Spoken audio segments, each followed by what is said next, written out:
خواهشمندم از جای برخیزید. سود می آید. مرحوم شروع کنید مجلس سودی با جای خود بشینید. مجلس سودی رو شده اعلام می‌نمایم. در مجلس سودی پرونده اقتصادی وابسته به عریضه داوگی مقامات اجرایی حکومت دولتی نوسپیتمن با جوابگیری خواجه دهقانی نکروز باید مجبوران قطع نمودن حقوق استفاده برای زمین مورد بررسی قرار داده می‌شود.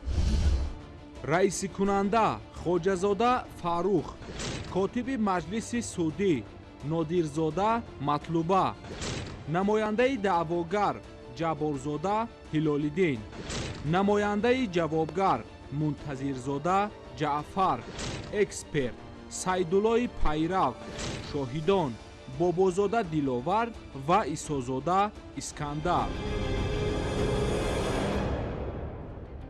مرحوم نماینده دعواگر شخصیت خود را به سود معلوم نمایید. من نماینده مقامات اجرایی حکومت دولتی نوسپیتمن جبارزاده هلال‌الدین سال تولدم 16 سپتامبر 1981 میباشد. معلوماتم عالی حقوقشناسی ملتم تاجیک در وظیفه حقوقشناسی مقامات اجرایی حکومت دولتی نوسپیتمن فعالیت میبرم. جای استقامتم نوسپیتمن کوچه اسماعیل سامونی خانه 128 میباشد. در اساس وکالتنامه از جانب مقامات داده شده تحت رقم 42 از سن 15 مارس سال 2017 عمل میکنم که نسخه‌اش رو به سود پیشنهاد میکنم. مرحوم کاتب مجلس رو خواهش میکنم وکالتنامه به سود اقتصادی دسترس داده شود.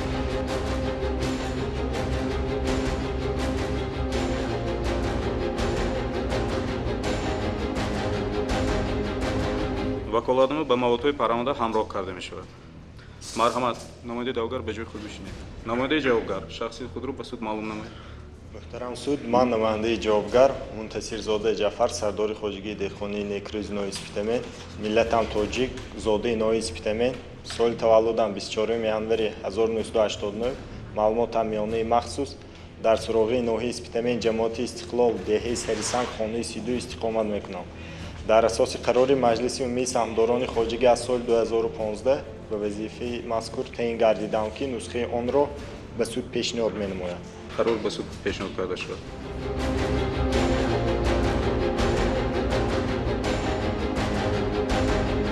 قرار مذکور به موضوع پرونده همراه کرده می شود. مرحمت به جای خود بشینید. محترم اشتراک کننده پرونده به معلوم شما رسانده می شود که گزاراندن مرافع سودی در سود اقتصادی با موافق طلبات ماده 12 کدکس مرافع اقتصادی جمهوری اسلامی با زبان دولتی صورت میگیرد. از همین لحاظ از شما پرسیده می شود که آیا شما با زبان دولتی پورا معاشرت کرده می توانید یا با خدمت رسانی ترجمان احتیاج دارید؟ مرحوم نماینده دعواگر. محترم سود، من زبان دولتی را خوب میدانم، به ترجمه احتیاج ندارم. مرحوم نماینده محترم سود، زبان تاجیکی را خوب میدانم، به ترجمه احتیاج ندارم. حقوق و عهدهداری شما طبق طلبات ماده 4048 کدکس مرافع اقتصادی جمهوری اسلامی فهمانده داده می شود که موافق آن شما حقوق داریدتان در بررسی پرونده اشتراک نماییدتان، با موضوع پرونده شناخته شویدتان، به سود اقتصادی دلیل‌ها پیشنهاد نماییدتان، عریضه دعواگیر را دستگیری کنید. جوابگر شما دارید عریضه دعواگیر را اعتراف نکنید. در حالی که اعتراف نکردن شما عهدهدار است که به سود اقتصادی اظهار نظری خود را پیشنهاد نمایید. اینچنین به سود اقتصادی دلیل‌ها پیشنهاد کردید در تحقیق آنها اشتراک نمایید. وابسته به برآمده یکدیگر سوال جواب نمایید. در حالی که قبول شدن سند سودی شما حقوق داریدتان در حالی که ناراضی بودند با آن به سود مرحله کاساسیون سود عالی اقتصادی جمهوری تاجیکستان شکایت پیشنهاد نمایید. مرحوم نماینده دعواگر با شما حقوق و عهدهداریتان فهم است؟ حقوق و عهدهداریم در رفت مرافع سودی به من فهم است. مرحمت نماینده جوابگر. حقوق و عهدهداریم در رفت مرافع سودی به من فهم است. با شما عهدهداری اثبات نمودن حالت‌های طلبی دعوا و ناراضگی نسبت آن فهمانده داده شده موافق آنها شما عهدهدار میباشید که اساس طلبات و ناراضگی خود را که با آن تکیه مینمایید اثبات نمایید. از همین لحاظ از شما موقع دستگیری نمودن طلب دعوا اعتراف نمودن یا اعتراف نکردن آن پرسیده می شود. مرحمت نماینده دعواگر. عهدهداری من اوید به اثبات نمودن طلب دعوا با من فهم است، عریضه دعواگر را دستگیری میکنم. نماینده جوابگر. اثبات نمودن ناراضگی نسبت طلب دعوا با من فهم است، عریضه پیشنهاد شده را اعتراف نمیکنم، عریضه دعواگی به اساس می باشد. سود اقتصاد با شنیدن برآمد طرفها شروع می نماید. مرحمت نماینده دعواگر موقع دستگیری نمودن عریضه دعواگی خود را به سود معلوم نمایید. سنه 12 январи سال 2015 در اساس ماده 22 و 23 کدکس زمین جمهوری تاجیکستان و قرار رئیس نوسپیتمن تحت رقم 195 و شهروند منتظرزاده جعفر قطعه زمین به مقدار 1 هکتار از فوند مخصوص ناحیه برای تشکیل نمودن خواجگی دهقانی وابسته کرده شده بود. سنه 20 فوریه سال 2015 و خواجگی دهقانی سرتیفیکت حقوق استفاده بری زمین تحت رقم A35 داده شده است. از جانب کمیته اداره زمین سال 2015 سنجش گذرانیده شده، معین کرده شده است که خواجگی دهقانی زمین را موافق تعییناتش استفاده نمیبرد. از طرف مقامات زمین چاره‌ها اندیشیده شده به جوابگر سنه‌های 15 اپریل سال 2016 و 11 سپتامبر سال 2016 آگاه کرده شده. جوابگر آگاه کرده شده است که زمین را موافق مقصد استفاده برد. در عکس حال حقوق استفاده بری زمین مجبوراً قطع کرده می شود. نوابسته از این جوابگر تا حال زمین را موافق مقصد استفاده نمی برد. بنابر استفاده نبردن زمین نسبت جوابگر سردار خواجگی دهقانی نیکروز پرونده حقوق ویرانکنی ماموری آغاز کرده شده است. بنابراین از سود خواهش میکنم که عریضه دعوی مقامات اجرایی حاکمیت دولتی نوی سپتامبر خانه کرده شود. وابسته به برآمده نماینده دعوگر یگان سوال دارید شما؟ برای انیق نمودن حالت کار به نماینده دعوگر سوال دارم. مرحمت سوال خود را گذارید. نماینده دعوگر از جاتون خیز. دعوگر به شما معلوم است که من قطعه زمین را با کدام سبب استفاده نبردم؟ البته از بیانات داده شما معلوم است که سبب استفاده نبردن قطعه زمین این با مهاجرت مهنتی رفتن شما و با آب تامین نبودن خواجگیتان میباشد. آیا شما میدانید که من محض با همین سبب به مقامات اجرایی حاکمیت دولتی ناحیه مراجعت کرده بودم، اما مراجعت من به نتیجه مانده شد. این نادرست است. سنه 17 ایولی سال 2017 و شما مقامات اجرایی جواب داده است که شما حقوق دارید شخصا به اداره دولتی بهداشت زمین و آبیاری نوی سپتامبر اویدی بستن شرطنامه مراجعت نمایید. محض با عیب شما تا حال شرطنامه بسته نشده است. موقع خود را اوید به اعتراف نکردن طلب دعوا به سود اقتصادی بیان نمایید. در اساس قرار رئیس نوی سپتامبر تحت رقم 195 از سنه 12 ژانویه سال 2015 به من قطعه زمین به مقدار 1 هکتار بهره تشکیل نمودن خواجگی دهقانی وابسته کرده شده.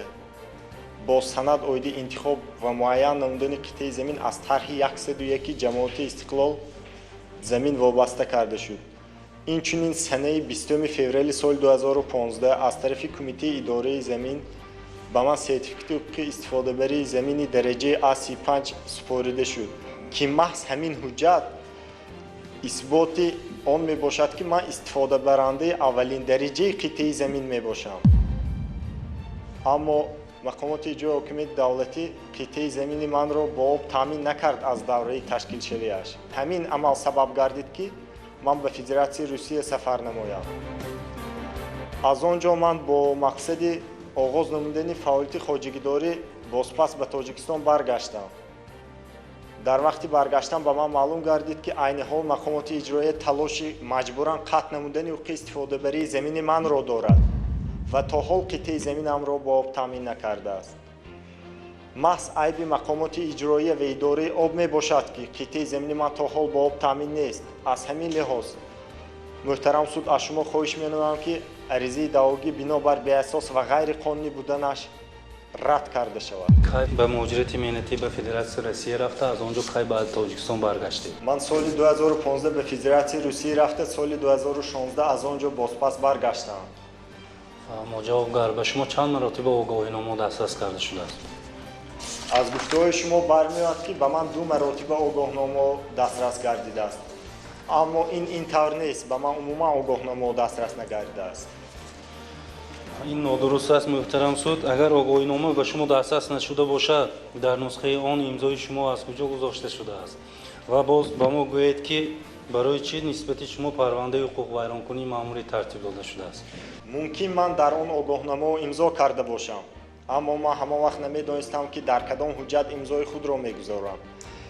اویدی پروتکل حقوق ویرانکنی ماموری باشد، همین را قید کردنیم که پروتکل حقوق ویرانکنی ماموری به اساس نسبت من و غیر قانونی ترتیب داده شده بود. پس از برگشتن از فدراسیون روسیه شما به اداره دولتی بهداشت زمین و آبیاری نوی سپتامبر برای بستن شرطنامه مراجعه کردید و اگر کرده باشید با کدام دلیل‌ها اثبات می‌کنید؟ میبخشید، من پیش از سفر نمودم به فدراسیون روسیه به اداره دولتی بهداشت زمین و آبیاری ناحیه بهره بستن شرطنامه آب تامین کنی مراجعت کرده بودم. اما پس از برگشتن به معلوم گردید که تا حال از طرف идораи об шартномаи таъмини об баста нашудааст. кодекси мурофиавии иқтисодии ҷумҳурии тоҷикистон моддаи 27 тобеияти идоравии баҳсҳои иқтисодӣ ва дигар парвандаҳое ки аз муносибатҳои ҳуқуқии гражданӣ бармеоянд. судҳои иқтисодӣ баҳсҳои иқтисодӣ ва дигар парвандаҳоеро ки аз муносибатҳои ҳуқуқии гражданӣ бармеоянд ва бо амалӣ намудани фаъолияти соҳибкорӣ ва дигар фаъолияти иқтисодии шахсони ҳуқуқӣ ва соҳибкорони инфиродӣ ва дар ҳолатҳои пешбинӣ намудаи кодекси мазкур ва дигар қонунҳо алоқамандро бо тартиби истеҳсолоти даъвогӣ баррасӣ менамоянд. вобаста ба баромади якдигар эълон шудаягон ариза ё дархост доредтон ё не? марҳамат намояндаи даъвогар. суд ман дархост мекунам ки баҳри хулоса ва муайян намудани ҳолати кор мутахассиси кумитаи идораи замини ноисбитамин Сайдуллои Пайрав ба сифати эксперт раиси ҷамоати истиқлоли ноисбитамин ва бобозода Диловар ва намояндаи идораи беҳдошти замин ва обёрии ноисбитамин Исозода Искандар ба сифати шоҳид даъват карда пурсида шавам. намояндаи ҷавобгар, фикри шумо оид ба дархости арзшуда? муҳтарам суд, ҳал намудани дархости арзшударо ба салоҳияти суд вогузор менамоям. аммо ман боварии комил дорам ки эксперт ва шоҳидон ба манфиати мақомоти иҷроия баёнот медиҳанд. марҳамат, ба ҷои худ бишинед. суди иқтисодӣ дархости шифои намояндаи даъвогарро мувофиқи талаботи моддаи 158 мавриди муҳокима қарор дода, дар ҷояш таъин менамояд ки он хонӣ карда шуда мутахассиси кумитаи идораи замини ноисбитамин Сайдлои Пайрав ба сифати эксперт ҷалб карда шуда, раиси ҷамоати истиқлоли ноисбитамин Бобозода Диловар ва мутахассиси идораи давлати беҳдошти замин ва обёрии ноисбитамин Исозода Искандар ба сифати шоҳидон ҷалб карда шуда дар мурофиаси пурсида шаванд. марҳамат, намояндаи даъвогар, шоҳидон ва эксперти ҷалб шуда дар ҳамин идораи суд вуҷуд доранд ё не? имконияти пурсиши онҳо дар мурофиаи суди мазкур имконият ҳаст? эксперт ва шоҳидон дар бинои суди иқтисодии вилояти Соғд ҳузур доранд. ҳузур доранд. саломат бишинед. марҳамат котиб, ба толори маҷлиси суди эксперт сармутахассиси кумитаи идораи замини ноисбитамин Сайдлои Пайрав даъват карда шуд.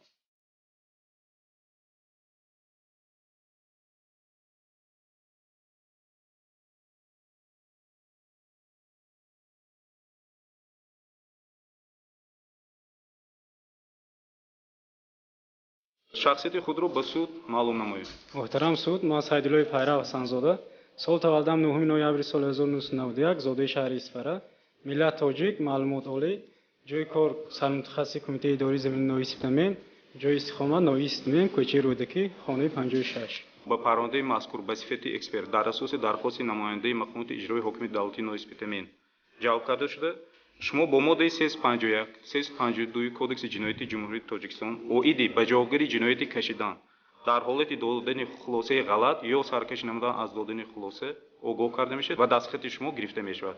марҳамат, котиби маҷлиси хоҳиш мекунам дастхат ба эксперт барои шино шудан ва имзо намудан пешниҳод карда шавад.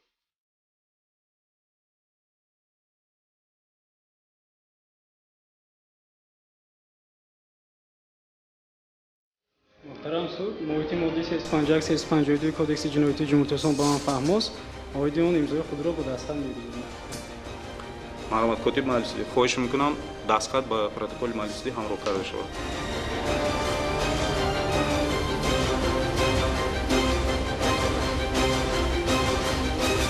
тибқи талаботи моддаи 54 Кодекси мурофиаи иқтисодии ҷумҳурии Тоҷикистон шумо ҳуқуқ доред ки бо маводҳои парронда шинос шавед, дар маҷлисҳои суди иштирок намоед, ба шахсони иштироккунандаи парронда савол ҷавоб намоед, дар ҳолати зарур шудани ягон далелҳо ба суди иқтисодӣ бо дархост муроҷиат намоед ва хулосаи беғаризии худро ба суди иқтисодӣ пешниҳод намоед. ва шумо ҳуқуқ ва ӯҳдадориатон фаҳмост? ҳуқуқ ва ӯҳдадориам дар мурофиаи судӣ ба ман фаҳмост.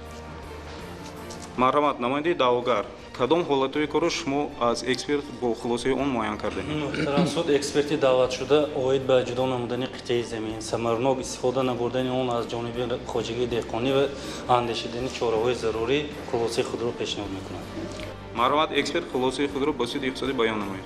аз ҷониби шаҳрванд Мунтасирзода Ҷаъфар ба мақомоти иҷроии ҳокимияти давлати ноисбитамин ариза оиди ҷудо намудани қитъаи замин пешниҳод карда шудааст. маводҳои муроҷиати шаҳрванд ба мақомоти иҷроии ҳокимияти давлатӣ аз ҷониби онҳо баҳри гирифтани хулоса ба кумитаи идораи замини ноисбитамин пешниҳод карда шудааст. аз ҷониби мутахассисони کمیته اداره زمین عملیات‌های اجرایشی قطعه زمین موافق قانون جمهوری تاجیکستان درباره زمین‌سازی و کدکس زمینی جمهوری تاجیکستان گذرانده شده.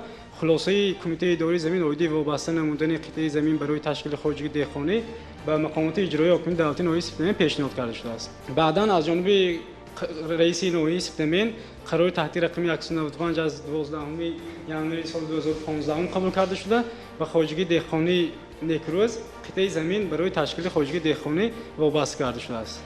از جانب کمیته اداره زمینی ناحیه سپتامبر در اساس قرار مذکور سرتیفیکات حقوقی استفاده درجه A35 داده شده است. اینچنین باید قید نمود که موافق مقررات ماده 22 قانون جمهوری تاجیکستان درباره زمین‌سازی بهره ثمرناک استفاده نموده قطعه زمین از جانب متخصصان کمیته اداره زمین در ناحیه سپتامبر سنجش گذرانده شده. در نتیجه معین کرده شد که یک چند خواجگاه دهقانی از آن جمله خواجگی دهقانی نیکروز قطعه زمین را موافق تعیینات در کشاورزی استفاده نکرده است که در این خصوص سند به خواجگاه دهقانی و خواجگی دهقانی نیکروز سند ترتیب داده شده است. موافق مقررات بند و ماده 3 کدکس زمینی جمهوری تاجیکستان در حالت استفاده نکردن قطعه زمین غیر کشاورزی به مدت 2 سال و شروع نکردن برای ساختمان به قطعه زمین غیر کشاورزی مقامات وکالتدار دولتی حقوق دارد حق استفاده قطعه زمین را قطع نماید. اینچنین باید قید نمود که از جانب متخصصان کمیته اداره زمین به جوابگر خواجگی دهقان نیکروز 2 مراتب آگاهینامه دسترس کرده شده، اما اجرایشی آن از طرف خواجگی دهقانی نیکروز به اجرایش ماننده شده است و نسبت رئیس خواجگی دهقانی مذکور جزای جریمه‌ای تطبیق کرده شده است. در قرار رئیس ناحیه و سرتیفیکات حقوقی استفاده بری زمینی من درج کرده است که قطعه زمین به من میراثی و یگانه داده شده است. اما شما با کدام سبب پیشنهاد اویدی مجبوران قطع نمودید که استفاده بری زمینی من به مقامات اجرایی ارسال کرده اید؟ من همینش را نمیفهمم. سوال با شما فهم است؟ بله فهمم. محترم سود موافق مقررات ماده 66 کدکس زمینی جمهوری تاجیکستان در حقیقت به شهروندان برای قطعه زمین برای تشکیل خواجگی دهقانی یک عمره میراثی داده می شود، اما در حالت استفاده نبردن قطعه زمینی مذکور از طرف خواجگاه دهقانی و رعایت نکردن قانون جمهوری تاجیکستان درباره زمین‌سازی و کدکس زمینی جمهوری تاجیکستان، اینچنین رعایت نکردن مقرراتی که در قانون جمهوری تاجیکستان درباره خواجگی دهقانی درج کرده شده است و قطعه زمین از جانب مقامات وکالتدار دولتی و مقامات اجرایی حکومت دولتی ناحیه سپتامبر یا که به خود مقامات سودی عاید قطع نمودن حقوق استفاده زمین مراجعه می‌نماید. معلومات اکسپرت به جای خود گذارید. با طالور مجلس سودی شاهد رئیس جمهوریت استقلال ناحیه سپتامبر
جمهوریت جمهوری تاجیکستان به من فرمود که در این خصوص امضای خود را در دستخط می‌گذارم.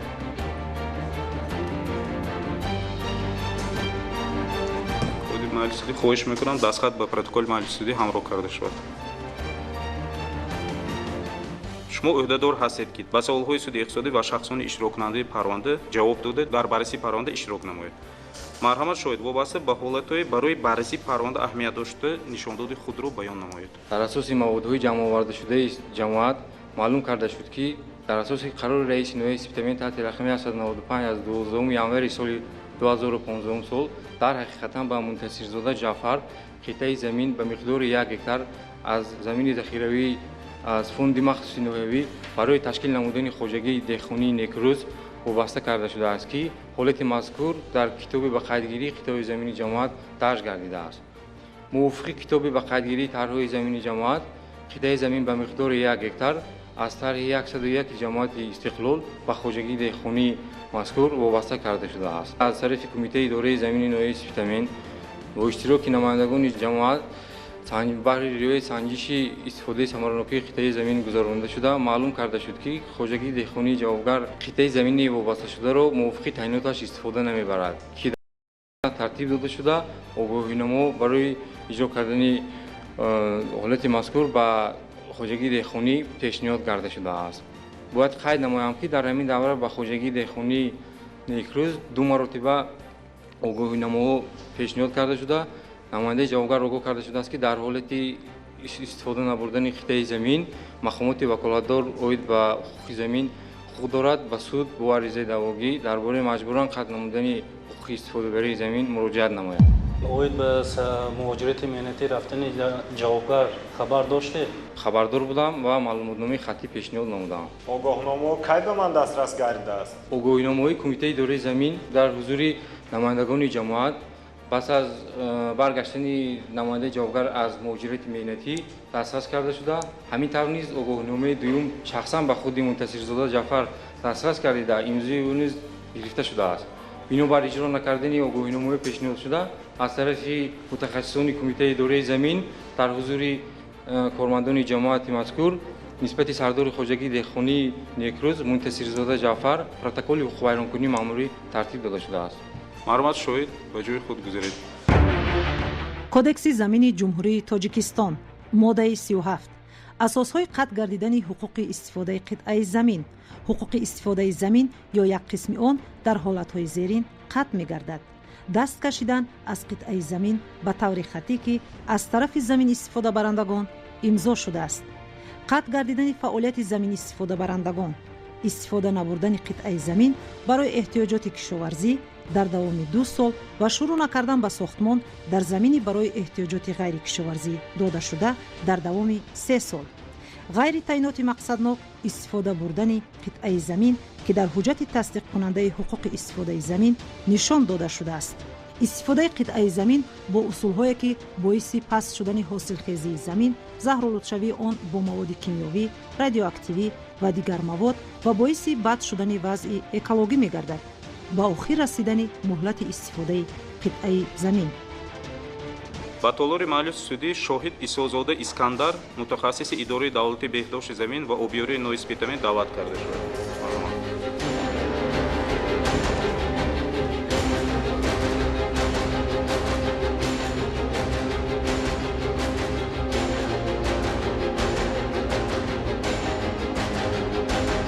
шахсияти худро ба суд маълум намоед. ман Исозода Искандар Исмоил, зоди ноҳияи Сифтамин, санаи таваллудам 12 декабри соли 1992, миллатам тоҷик, маълумотам олӣ мебошад. ҷои корам мутахассиси идораи беҳдошти замин ва обёрии ноҳияи Сифтамин мебошад. тибқи талаботи моддаи 351, 352 кодекси ҷиноятии ҷумҳурии Тоҷикистон оид ба ҷавобгарии ҷиноятӣ кашидан барои додани нишондоди нодуруст ё саркашӣ намудан аз додани нишондод огоҳ карда шуда, забонхати шумо дар ин хусус гирифта мешавад. марҳамат котиб маҷлиси судӣ хоҳиш мекунам дастхат ба шоҳид дастрас карда шавад. моҳияти моддаи 351, 352 кодекси ҷиноятии ҷумҳурии Тоҷикистон ба ман фаҳмост. дар ин хусус дар дастхат имзои худро мегузорам. котиб маҷлиси судӣ хоҳиш мекунам дастхат ба протоколи маҷлиси судӣ ҳамроҳ карда шавад.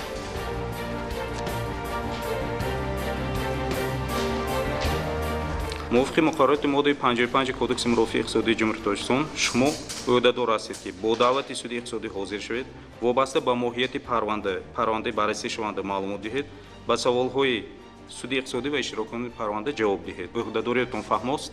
ӯҳдадории мурофиаам ба ман фаҳмост. марҳамат намояндаи даъвогар, шоҳид кадом ҳолатҳои корро бояд муайян кунад? вобаста ба баҳса нашудани шартнома ва бо об таъмин нашудани хоҷагии деҳқонӣ маълумот медиҳад. дар ҳақиқат соли 2015 ба идораи мо намояндии хоҷагии деҳқонӣ Некрӯз оиди ба обтаъминкунӣ ҳозир шуда буданд.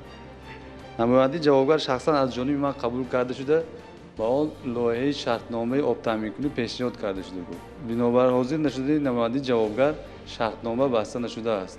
غیر از خواجگی دهقانی جوابگر اون خواجگی‌هایی که با خواجگی دهقانی نکروس همسرد میباشند با آب تامین کرده شدند یا نه؟ موافقی شرطنامه آب تامین کنی پورا با آب تامین کرده شدند. برای چه از طرف اداره دولتی بهداشت زمین و آبیاری ناحیه قطعه زمینی من با آب تامین کرده نمی شود؟ آیا این محض با عیب اداره شما نیست که عین حال قطعه زمینی من مجبورا از ما کشیده گرفته شده ایستاده است؟ اداره ما برای بستن شرطنامه لایحه شرطنامه رو به جوابگر پیشنهاد کرده بود. این محض شرطنامه یک طرفه بسته نمی شود. این محض عیب خودی جوابگر می باشد که زمین را عاقلانه استفاده نکرده است. مرحمت شاهد به جای خود گذارید. تفتیش سودی به آخر رسیده، سود به مذاکره سودی میگذرد. سخن برای برآمد به نماینده دعواگر مقامات اجرایی حاکم دولتی نویسپیتامین جبارزاده هلالدین داده می شود. مقصد اساسی ما در آن می باشد که زمین موافق مقصد استفاده برده شده.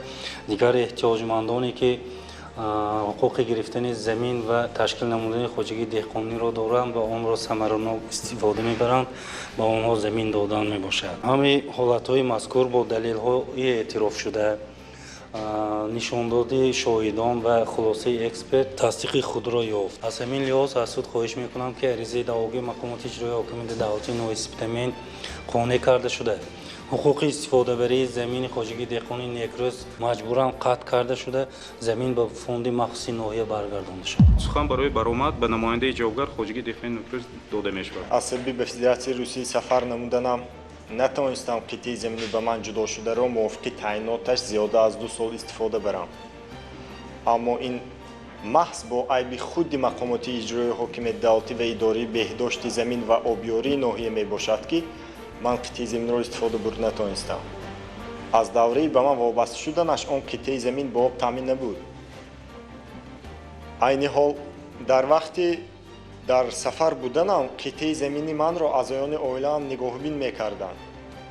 چه خیل امروز دعواگر وجه پیش آورده ایستاده است که زمین بی نظارت مانده شده بود. از سود میپرسم که دعوا بنابر غیر قانونی و نادرست بودنش رد کرده شود. سود اقتصادی برای قبول قرار به خانه علایده می رود. خواهشمندم از جای برخیزید. کودکس زمین جمهوری تاجیکستان ماده 47 بررسی بحث ها عاید به زمین. بحث ها که از مناسبت های وابسته به زمین برمی آیند از جانب سود با ترتیب پیش بینی نموده قانونگذاری جمهوری تاجیکستان بررسی کرده می شوند.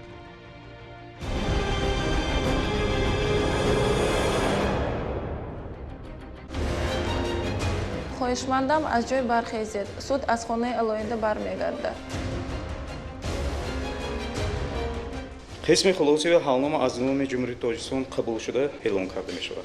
با دسترسی ماده 109, 165, 168 و 174 کودکس مرافع اقتصادی جمهوری تاجیکستان سود حل کرد. عریضه دعواگر مقامات اجرایی حاکمیت دولتی نویسپیتامین قانع کرده شود. حقوق استفاده برای قطعه زمین با خواجگی دهقانی نکروس به مقدار 1 گکتار که در اساس قرار رئیس نویسپیتامین از تاریخ 12 فوریه 2015 سال و سرتیفیکات حقوق استفاده زمین درجه A35 وابسته کرده شده است مجبوراً قطع کرده شود. از حساب خواجگی دهقانی نکروس با فایده بودجه دولتی مبلغ خراجات سودی به اندازه 150 سومانی ستانده شود. نسبت حالنامه مذکور در مدت 1 ماه از لحظه سپردن یا فرستادن آن به طرفو به سود مرحله کاساسیون سود عالی اقتصادی جمهوری تاجیکستان شکایت نمودن ممکن است. رئیس کننده خواجه‌زاده فاروق حبیب امضا. مرحمت به جای خود بشینید. ماهیت سند سودی قبول شده به شما فهم است؟ مرحمت نماینده دعواگر. به من فهم است. مرحمت نماینده جوابگر. به من فهم است. من با سند سودی قبول گردیده ناراضی می باشم. من شکایت می آورم نسبت آن. مجلس سود را پشت اعلام میکنم.